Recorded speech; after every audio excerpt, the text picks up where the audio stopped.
بسم اللہ الرحمن الرحیم۔ سبحان اللہ و بحمدہ عدد خلقہ و رضا نفسہ و زینت عرشہ و مداد کلماتہ۔ اللہم صلی علی سیدنا و مولانا محمد و علی آلہ و اصحابہ و بارک وسلم۔ السلام علیکم ورحمۃ اللہ وبرکاتہ۔ تو دوستو، ہم لوگ بات کر رہے تھے کہ حضرت ابراہیم علیہ السلام کی مانگی ہوئی دعا اور اس دعا کی قبولیت کی بشارت بھی قرآن پاک میں اللہ پاک نے ارشاد فرمائی۔ حضرت ابراہیم علیہ السلام کی دعا اور پروردگار عالم کی طرف سے قبولیت دعا کی بشارت میں جو کلمات استعمال ہوئے وہ بالکل ایک جیسے ہیں۔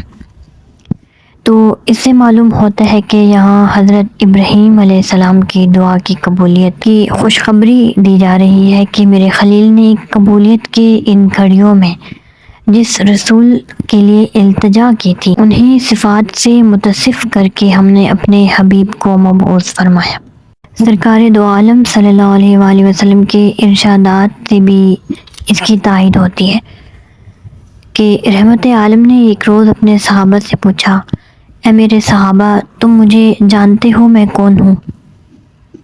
انہوں نے عرض کی، اللہ و رسولہ عالم، کہ اس راز کو اللہ جانتا ہے یا اس کا رسول معظم۔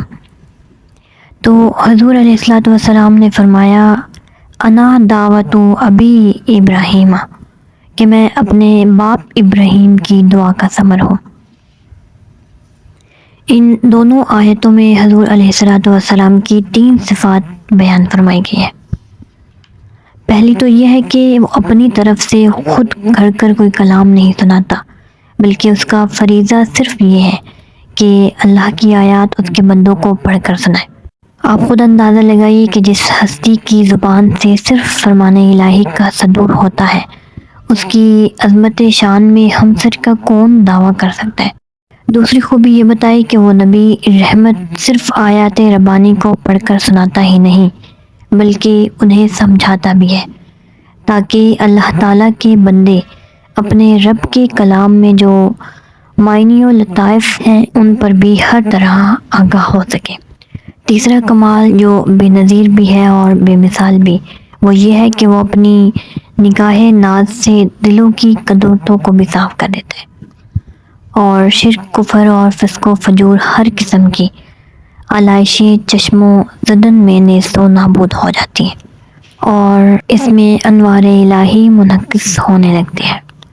حضرت سیدنا ابراہیم علیہ السلام نے اس نبی کے لیے جو صفات بیان کی ہیں، بینا وہ صفات اس بشارت میں بیان کی گئی ہیں جو اس دعا کی قبولیت کے بارے میں نوع انسانی کو دی گئی، لیکن ان کلمات کی ترتیب میں ایک خفیف سا فرق ہے۔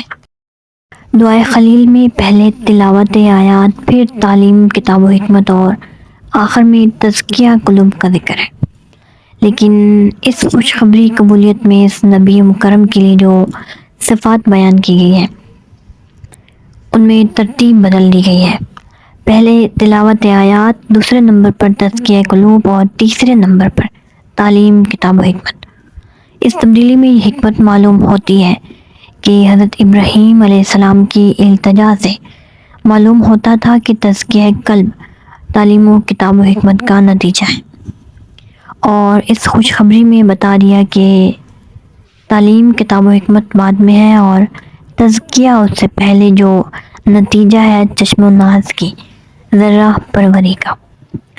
تو اس موقع پر حضرت علامہ اقبال نے اس نقطے کی طرف اشارہ کرتے ہوئے ارشاد فرمایا، تیری نگاہ ناز سے دونوں مراد پا گئے، کہ تیری نگاہ ناز سے دونوں مراد پا گئے، عقل و خیاب جستجو، عشق حضور و اضطراب۔ اس عارف ربانی نے اس مسئلے کو بڑی شرح بسط سے بیان کیا ہے۔ شائقین سے التماس ہے کہ تفسیر مظہری میں اس کا مطالعہ کریں۔ اولیاء کاملین جو انوار نبوت کے صحیح وارث ہوتے ہیں وہ بھی اپنے مریدان باصفہ پر اسی قسم کے علوم و معارف کا القاء اور فیضان فرماتے ہیں۔ اللہ تعالیٰ ہم مسکینوں پر بھی اپنے محبوب صلی اللہ علیہ وآلہ وسلم کے طفیل یہ انعام فرمائے۔ قل اطیعوا اللہ ورسولہ فإن تولوا فإن اللہ لا يحب الکافرین۔ آپ فرمائیے اطاعت کرو اللہ تعالیٰ کی اور اس کے رسول کی، پھر اگر منہ پھیرے تو یقیناً اللہ تعالیٰ دوست نہیں رکھتا کفر کرنے والوں کو۔ من یطیع الرسول فقد اطاع اللہ ومن تولی فما ارسلناک علیہم حفیظا۔ جس نے اطاعت کی رسول کی تو یقیناً اس نے اطاعت کی اللہ کی، اور جس نے منہ پھیرا تو نہیں بھیجا ہم نے آپ کو ان کا پاسبان بنا کر۔ ان دو آیتوں میں تمام بنی نوح انسان کو اللہ تعالیٰ نے اپنی اطاعت کا حکم دیا ہے، اور اس کے ساتھ اپنے محبوب کی اطاعت و فرمانبرداری کا حکم بھی دیا ہے، اور جو اللہ تعالیٰ کی اور اس کے رسول کی اطاعت سے روگردانی کرتے ہیں ان کے بارے میں بھی بتا دیا کہ اللہ تعالیٰ دوست نہیں رکھتا کفر کرنے والوں کو۔ اس آیت مبارکہ سے بھی شان عظمت مصطفیٰ علیہ الصلاۃ والسلام کا پتہ چلتا ہے کہ مولا کریم نے صرف اپنی اطاعت کا حکم نہیں دیا بلکہ اس کے ساتھ ہی اپنے محبوب کریم صلی اللہ علیہ وآلہ وسلم کی فرمانبرداری کا حکم بھی دیا ہے۔ ایک بندہ مومن کے لیے اس کے بغیر اور کوئی چارہ کار نہیں کہ وہ اپنے خالق و مالک کے ہر حکم کے سامنے سر تسلیم خم کرے، اور اس کے محبوب نبی رحمت علیہ الصلاۃ والسلام کے ارشادات کی بجا آوری میں بھی کاہلی اور سستی کا مظاہرہ نہ کرے۔ کیا شان ہے اس محبوب رب العالمین کی کہ اس کی اطاعت کو اللہ تعالیٰ نے اپنی اطاعت کہا ہے، اور اس کے فرمانبردار کو اللہ تعالیٰ نے اپنا مطیع قرار دیا ہے۔ جو کسی تاویل و بہانے سے اللہ کے محبوب کی اطاعت سے روتابی کرتا ہے وہ سمجھ لے کہ اللہ تعالیٰ کا بھی وہ نافرمان اور سرکش ہے۔ قل ان کنتم تحبون اللہ فاتبعونی یحبکم اللہ ویغفر لکم ذنوبکم واللہ غفور الرحیم۔